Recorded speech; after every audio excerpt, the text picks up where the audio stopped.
DPR RI mengesahkan 3 rancangan undang-undang daerah otonomi baru Papua, yakni Papua Selatan, Papua Tengah, dan Papua Pegunungan Tengah. Apa implikasi setelah undang-undang DOB ini berlaku? Benarkah undang-undang ini terburu-buru? Saya akan membahasnya bersama dengan Pak Jo Hermansyah Johan, pakar otonomi daerah. Pak Jo, selamat malam, sehat Pak?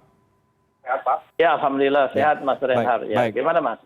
Kabar baik. Baik Pak Jo, kalau kita bicara soal undang-undang DOB ini, narasi penolakan masih kencang disuarakan. Tapi di saat yang sama pemerintah dan DPR memang bersikeras sekali ya untuk mengesahkan ini dan membentuk 3 provinsi yang baru. Kalau kemudian ini dianggap terburu-buru, menurut Anda ada di segi yang mana, di sisi mana kemudian undang-undang DOB ini terburu-buru Pak Jo? Oh iya ya, kalau dari segi eh, tahapannya memang itu kelihatan tahapannya kurang eh, tersedia waktu yang cukup ya. Misalnya dialog-dialog dari eh, dari DPR ya, teman-teman DPR ke Papua kan pendek sekali. Jadi waktunya sangat terbatas, hanya sekitar 1 minggu. Dan dengan demikian belum cukup memadai lah untuk mendengar suara-suara yang menolak lah seperti itu. Tapi suara-suara yang mendukung ya itu yang nampaknya diperhatikan oleh kawan-kawan yang membentuk undang-undang ini di Senayan. Oke. Apakah sebatas kurang menyerap aspirasi banyak kalangan atau dari segi substansi pun Anda melihat ini terburu-buru pembuatan undang-undang ini? Oh, kalau dari segi persiapan untuk suatu daerah otonom yang baik, memang itu juga harus ada kesiapan-kesiapan tentang kewilayahannya, persiapan yang baik tentang kapasitas daerahnya. Nah, misalnya persiapan kewilayahan soal yang terkait dengan soal kependudukan, soal cakupan wilayah, ya, soal ibu kota, lalu juga yang terkait dengan soal kapasitas daerah itu seperti potensi ekonominya, lalu kemampuan keuangan daerahnya, kemampuan untuk penyiapan penyelenggara pemerintahan daerahnya. Nah, itu memang memerlukan waktu yang agak lebih panjang sebetulnya. Jadi oleh sebab itu makanya Mas Reinhard, sebaiknya daerah otonom ini dibentuk lewat tahapan daerah persiapan dulu. Dan ujuk-ujuk langsung dibentuk menjadi daerah otonom. Jadi kalau daerah persiapan, maka formatnya adalah namanya provinsi administratif saja dulu.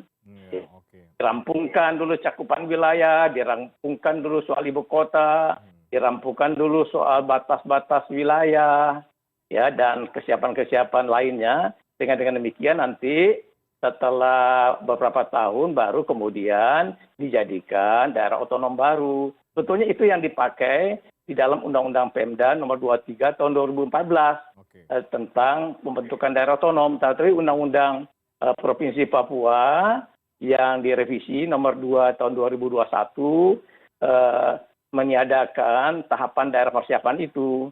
Jadi tetap mau langsung dibentuk saja menjadi daerah otonom seperti itu. Oke, nanti kita bicara lebih jauh soal daerah persiapan yang tadi Anda katakan, Pak Jo. Tapi soal kesiapan itu kemudian sudah ditepis juga, Pak Jo, oleh pemerintah lewat Kemendagri yang menyebut bahwa ini juga tengah disusun soal pembentukan pemerintahan di masing-masing provinsi, tengah juga disiapkan siapa PJS-nya, penjabat sementara untuk gubernur, dan juga sampai ke perekrutan aparatur sipil negaranya. Itu menurut pemerintah sebetulnya sudah disiapkan dan tidak terancam akan menjadi daerah otonomi yang gagal, Pak Jo? Ya, ya. Jadi kalau dari segi kesiapan untuk pengisian penjabat ya, penjabat gubernur, lalu kesiapan untuk penempatan aparatur daerah di sana, itu kan bisa saja. Tapi yang paling mendasar tentu adalah suara dari masyarakat yang akan dibentuk menjadi daerah otonom baru itu. Jadi suara mereka ini kan itu masih terasa tanpa ada penolakan-penolakan yang lumayan kuat ya. Jadi ini yang kurang bisa ditangani ya oleh pemerintah. Tapi kalau dari segi penyiapan aparatur, penyiapan untuk mengisi pejabat, saya kira itu soal yang tidak terlalu sulit ya. Juga yang agak mungkin penting nanti itu adalah soal bagaimana untuk membiayai penyelenggaraan pemerintahan daerah di daerah otonom baru ini. Nah, itu dari mana sumber? APBD mini yang disiapkan, Pak Jo, menurut Anda itu belum cukup? Oh ya, kalau sekarang itu kan nanti biaya penyelenggaraannya mengandalkan dana transfer dari pemerintah pusat ya.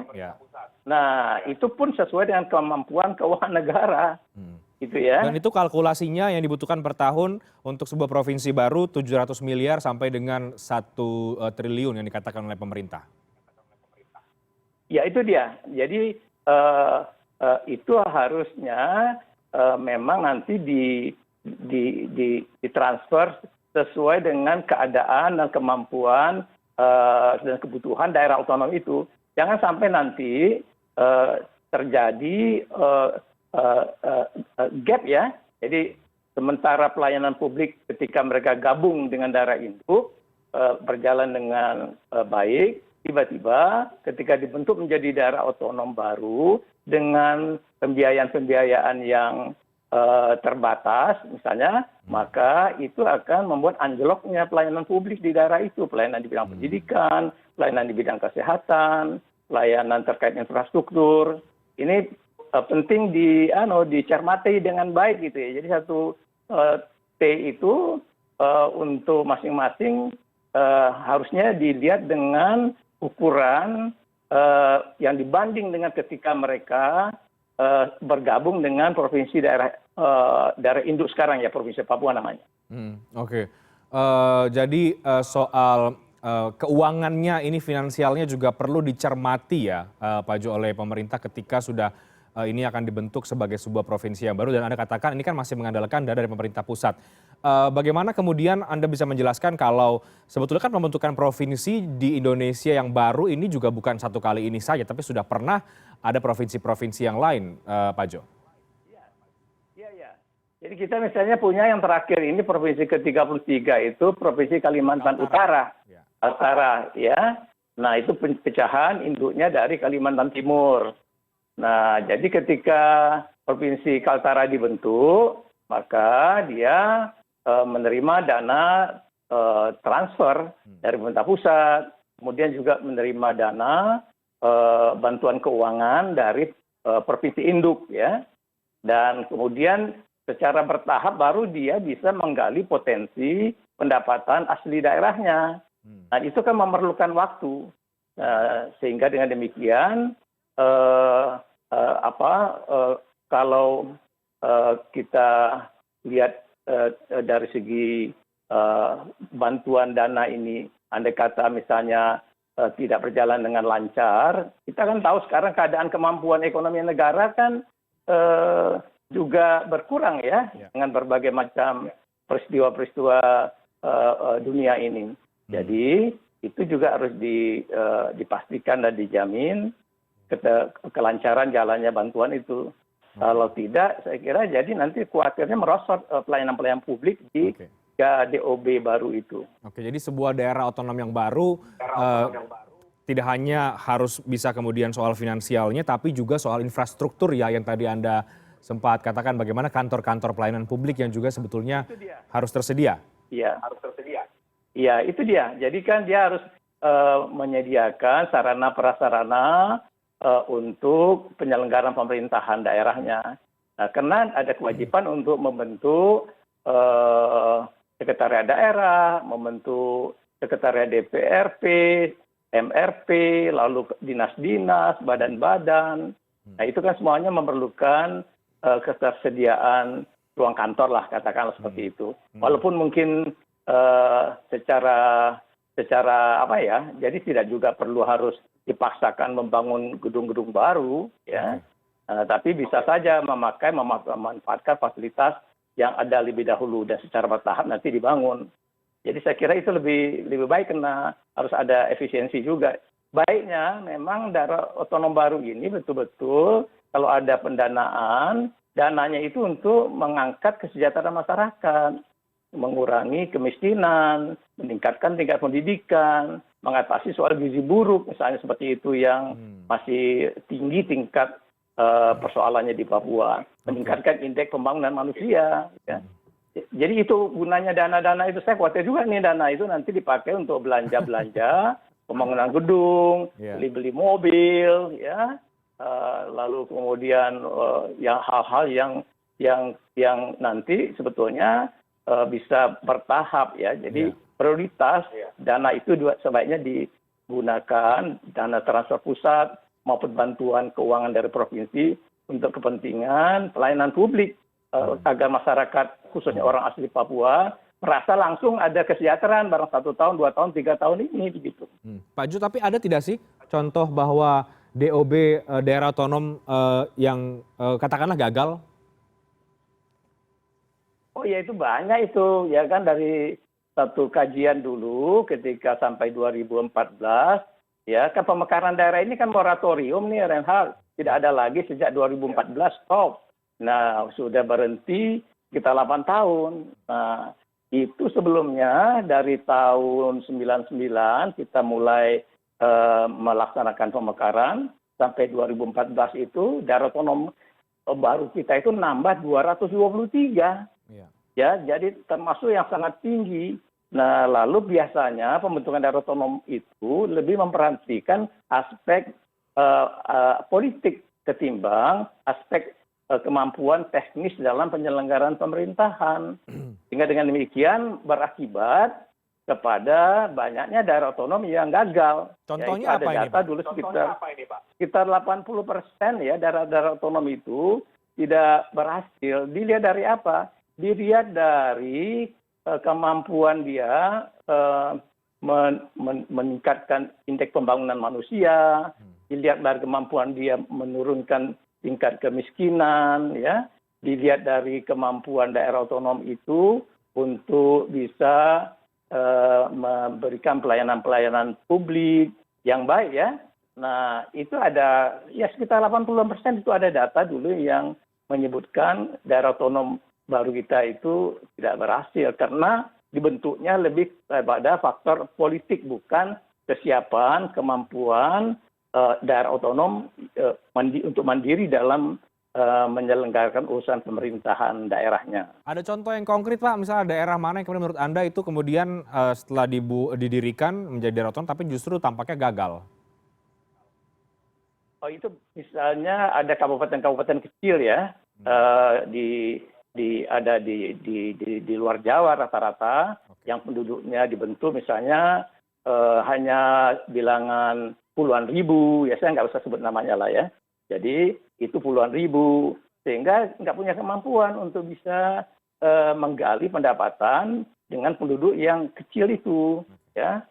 Nah, jadi dengan demikian dia akhirnya tergantung kepada dana transfer dari pemerintah pusat. Nah, jadi otonomi daerah ini kan kemandirian daerah untuk membiayai urusan rumah tangga daerahnya. Nah, kalau pendapatan asli daerahnya cuma 5%, tidak sampai 10% lah, 90% itu mengandalkan dana subsidi, bantuan dari pemerintah pusat, berarti itu masuk kategori tidak berhasil. Ya, jadi kita bisa sebut seperti itulah. Baik Pak Jo, bagaimanapun ini sudah disahkan ya kan, tentu ada implikasinya dan akan segera dibentuk pemerintahan di daerah otonomi yang baru ini di Papua Tengah, Papua Pegunungan dan juga Papua Selatan. Di tengah ada penolakan, meskipun juga ada dukungan ya terhadap pembentukan ini, Anda melihat kalau ini tidak dikelola dengan baik oleh pemerintah, apakah 3 daerah ini bisa menjadi DOB yang gagal?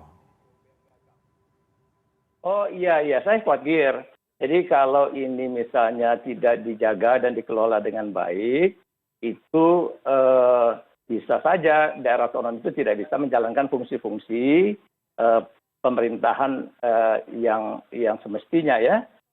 mengurus masyarakat, meningkatkan, memberdayakan masyarakat, meningkatkan kesejahteraan dan sebagainya, memberikan pelayanan publik, bahkan juga penguatan demokrasi kan, karena mereka akan ikut berkontestasi dalam Pilkada Serentak Nasional 2024.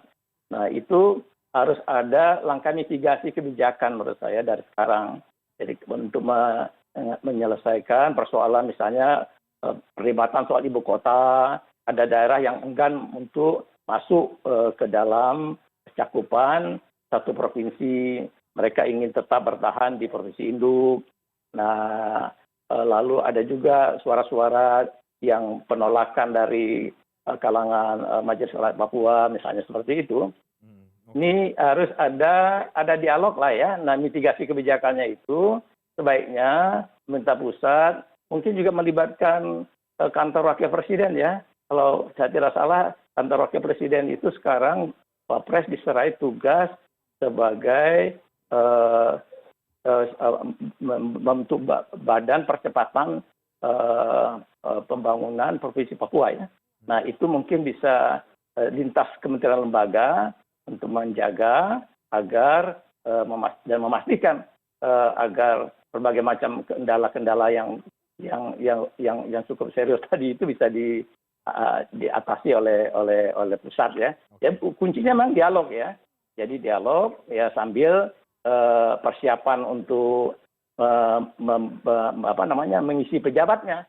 Kalau tidak salah Mas Renhat, ini paling lambat ini 6 bulan dari sekarang sudah harus ada penjabat gubernur di tiga provinsi itu, ya plus juga harus setelah itu 3 bulan penjabat sudah punya kewajiban untuk membentuk kantor-kantor di situ, kantor-kantor Setwilda, kantor-kantor dinas, DPRD dan sebagainya. Jadi sebetulnya membentuk DOB ini apalagi 3 dalam sekaligus, ini bukan hal yang mudah juga ya Pak Jo. Jadi ada banyak hal yang harus dipersiapkan dan jangan sampai kemudian ini karena kalau ini lebih kental nuansa politiknya, ini justru membuat DOB ini menjadi tidak efektif dan masyarakat yang di sana justru tidak terlayani dengan baik. Dan tadi Anda soroti juga tadi soal anggaran ini jangan sampai kemudian justru digunakan untuk membeli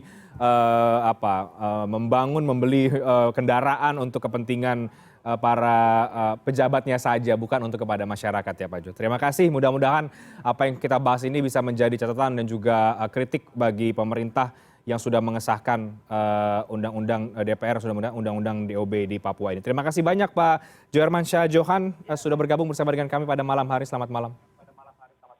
Selamat malam.